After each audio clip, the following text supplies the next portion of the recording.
કળિયુગનો દેવ જેને કહેવામાં આવ્યો છે બાપુ ગોગાજીના પરચા તો ઘણા અનેક છે, ઘણા પરચા પૂર્યા છે, પણ એમ કહેવાય અમારા બાજુ શ્યામરગઢથી ગોગો ઉઠી અને ગુજરાતની અંદર બેહાણાની અંદર પહેલા વહેલા આવે. બેહાણાથી વાવડી, લોહણા 3 જગ્યાએ ગોગાની સ્થાપના થઈ અને વાવડીની અંદર એમ કહેવાય મહારાજ બેઠા છે. હાલની તારીખમાં હાજરા હજુર પરચો છે. અરે રાહો ભોપો વાવડીની ગાદી માથે, મહારાજની ગાદી માથે, અને ગંગાજીનો સંઘ જાયરો ગામમાંથી, વાવડી ગામમાંથી ગંગાજીનો સંઘ જાયરો. ગામના માણસે કીધું ભોપા ગંગાજીનો સંઘ જાય છે, હરિદ્વાર આપવું છે. એટલે ભોપે કીધું કે મહારાજ રજા આપે તો આપું. તો કે મગો રજા. આખું ગામ બેઠું, ભોપો છે ગોગાના મંદિરમાં બેઠા. આ બાજુ ગામના માણસોએ કીધું ભોપા શું કીધું મહારાજે?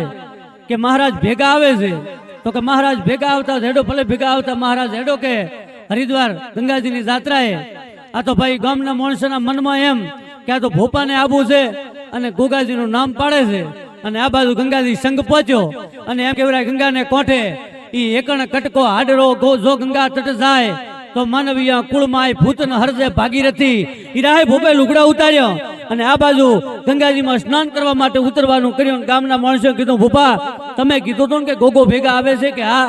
તો કે કોણ? કે ગોગાને ભેગા પહેલા કે ગંગાજીમાં સ્નાન કરે. આટલું કહેતો તો જે કપડા ઉતાર્યા તે એમાંથી મહારાજ નીકળ્યા અને આખે ગોમે ગંગાજીની અંદર જાતો ભાળ્યા. આ હાજરા હજુર છે, આ મહારાજ છે. ગોગા જસ પાતાળ ગઢો મૃત્યુ લોકરે માય ભોયણ અભેરા જસ ભણો કીર્ત જસ કહાય. ઈ અસંગ જગારે આગળે ભૂમિ ઉતારે ભાર તો ત્રણ ગોગો જોમો તવા શ્યામર ગઢલે સાર. મઢે દીઠે મહારાજ પગે આવી હું પડ્યો તું કાળો શીશનાગ જતન છે રતન જડિયો. જતન છે રતન જડિયો કવિ મુખ કીર્ત કરે. ઈ ભૂમિ ઉતારણ ભાર દેવ સકળ દર્શન કરે. સજીવન કરી સંસાર પુત્ર સુખ પામ્યો તમો તો કવિ એમ ડોહો કહે કે નકળંગ ગોગાને પાય નમો. આ ગોગો આ કળિયુગનો દેવ છે.